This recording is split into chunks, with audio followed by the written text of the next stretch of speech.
और du is equal to TdS minus PdV,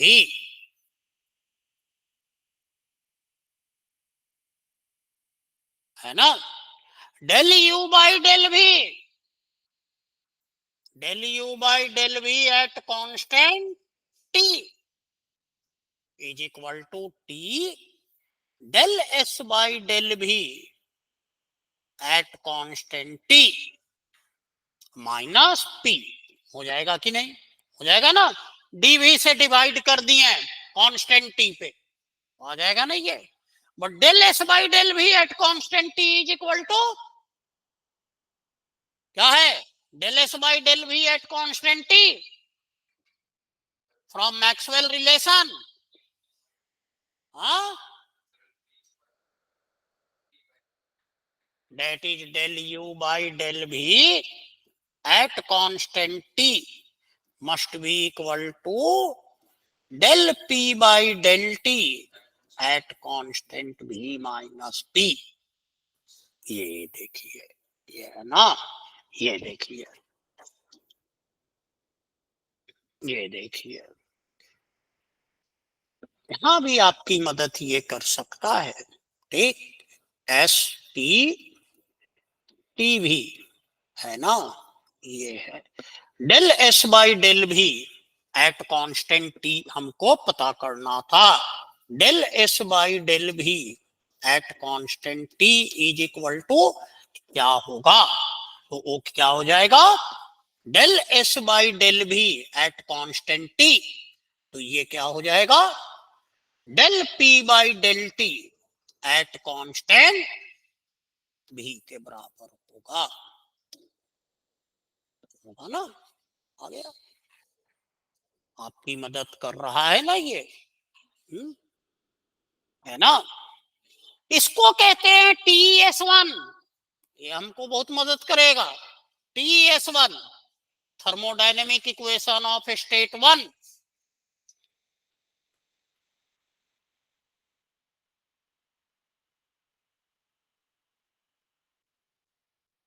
है ना। और ये देखिए similarly,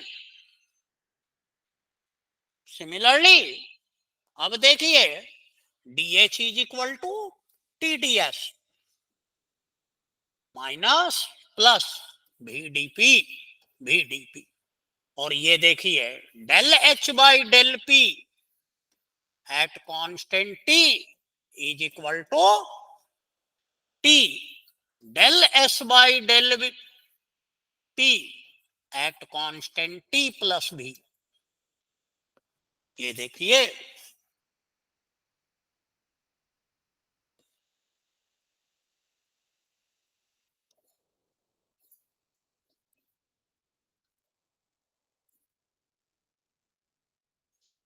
del S by del P at constant T, del S by del P at constant T is equal to क्या हो जाएगा?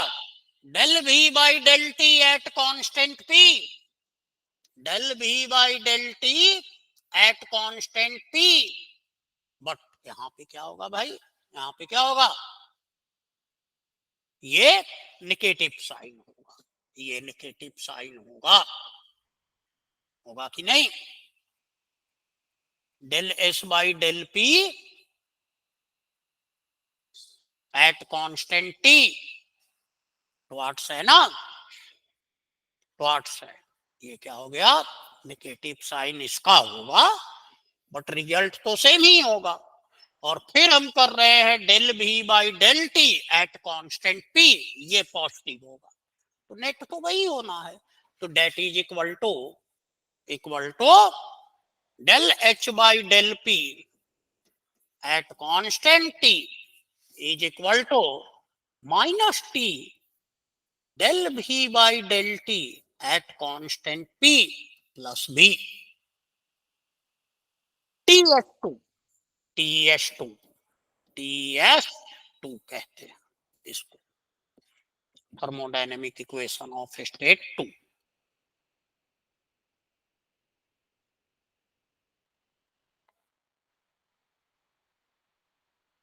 अब क्या करेंगे? क्या करेंगे?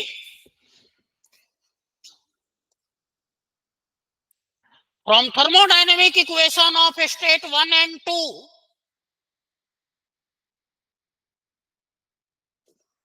which of the following is true for ideal gas?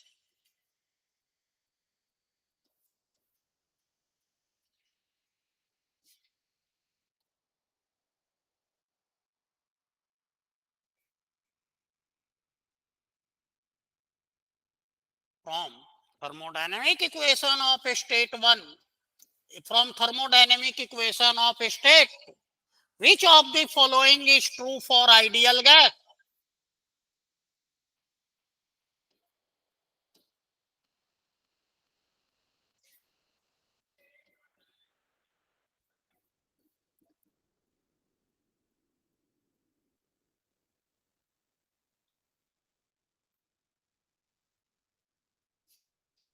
C.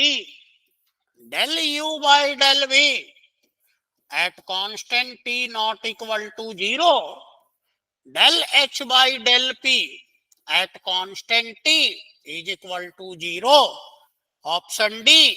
Del U by del V at constant T is not equal to 0. Del H by del P at constant T is not equal to 0. इनमें से कौन सा statement true है ideal gas के लिए?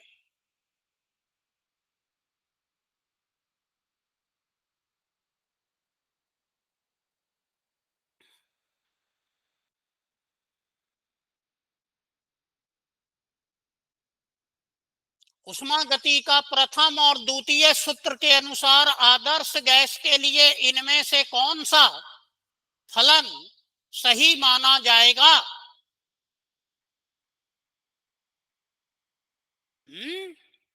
उष्मागतिकी के प्रथम और द्वितीय सूत्र के अनुसार आदर्श गैस के लिए कौन सा फलन सही माना जाएगा? बी माना जाएगा। देखते हैं, हमको क्या पता, ए या बी? हाँ, ये देखिए, del U by del V at constant T is equal to T del P by del T at constant V minus P for ideal gas P is equal to nRT by V del P by del T at constant V is equal to nR by P और del U by del V at constant T is equal to T into nR by V minus P, but nRT by V is equal to nRT by P, nRT by V minus P, 0, 0। Option number 1, option number A, option number B, यही हो सकता है। अब देखिए, del H by del T P at constant T is equal to minus T del V by del T at constant P plus B, V is equal to nRT by P, del V by del T at constant P is equal to nR by P। अब बताइए क्या होगा? del H by del P at constant T must be equal to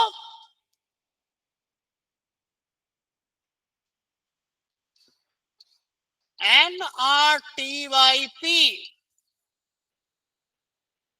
minus plus B minus nRT by P क्या होगा?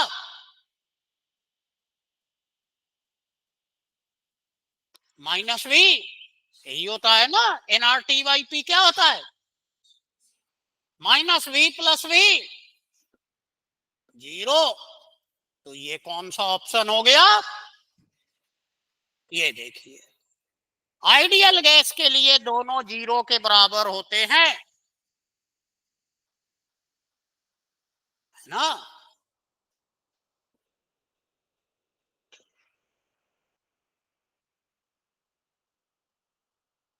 है कि नहीं। Internal pressure of a Van der Waals gas is equal to N square by V square, B zero, C P plus N square by V square, D D N square by V. इनमें से कौन सा सही है। Internal pressure of an ideal gas, ये Van der Waals gas, कौन सा सही है। इंटरनल प्रेशर क्या होता है। हाँ, क्या होता है। Internal pressure is equal to del U by del V at constant T, is also called as internal pressure, P internal of a gas. Change in internal energy due to change in volume at constant temperature. ये क्या होगा भाई। Internal energy क्यों change होगा constant temperature पे। Constant temperature पे तो internal energy change होना नहीं चाहिए ना भाई। हाँ, तुमको खाने के लिए निमंत्रण मिला नहीं, तुम खा रहे हो, हाँ वही सब खाना खा रहे हो जो पार्टी में है, मतलब कहीं ना कहीं तुम तो छिपा के रखे थे ना इंटरनली। हाँ, है कि नहीं। तो ये क्या है कि फिर भी हम वॉल्यूम चेंज कर रहे हैं तो इंटरनल एनर्जी चेंज हो रहा है। इंटरनल एनर्जी चेंज हो रहा है इसका मतलब गैस वर्क कर रहा है। कौन सा वर्क कर रहा है भाई। तो अगेंस्ट द इंटरमोलिकुलर फोर्स है, अपने इंटरमोलिकुलर फोर्सेस के अगेंस्ट वर्क कर रहा है। और इंटरनल प्रेशर होता क्या है। इंटरमोलिकुलर फोर्स ऑफ अट्रैक्शन, इसी को हम इंटरनल प्रेशर कहते हैं। तो internal pressure for all practical purpose is del U by del V at constant T, है कि नहीं। और ये देखिए थर्मोडायनेमिकली इंटरनल प्रेशर ये है del U by del V at constant T is equal to T del P by del T at constant v minus p और nRT v minus nv minus an square v square del p by del t at constant v। ये term zero अभी अभी लिखवाया ना, nr v minus nv हो गया, हो गया। अब पुट करते हैं, that is p internal is equal to t into nr v minus nb minus p और that is equal to nrt v minus nb minus nrt v minus nb minus an square v square. होगा कि नहीं। p का value यही होता है ना, ये कैंसल और बचा क्या plus an square by v square. कौन सा ऑप्शन है। ये है। कोई कोई स्टूडेंट सब कुछ करने के बाद भी गलत कर देता है, जल्दबाजी में ये लगा देगा। मेहनत भी गया, नंबर भी गया, इज्जत भी गया। इसलिए ध्यान रखना बहुत जरूरी है ना। उसका जूनियर जीआरएफ कर गया तो इज्जत भी गया, हाँ नंबर तो गया ही, हुआ नहीं, और साथ में मेहनत भी गया। ऐसा नहीं है कि मेहनत नहीं किया। एक है कि 3 घंटा अपना सोता तो कोई दुख नहीं होता, मेहनत भी किया तो मेहनत भी गया। ध्यान नहीं रखने से क्या क्या होगा, मेहनत भी जाएगा, नंबर भी जाएगा, इज्जत भी जाएगा, है ना। तो ये है। अब इसकी रिवीजन करके कल आइएगा। तो कल हम लोगों का टॉपिक रहेगा सीपी माइनस सीवी, एक इंथैल्पी इंटरनल एनर्जी का रिलेशनशिप, एक और साइन कन्वेंशन, फिर work done, internal energy, first law of thermodynamics. ये अपना रहेगा कल का कार्यक्रम।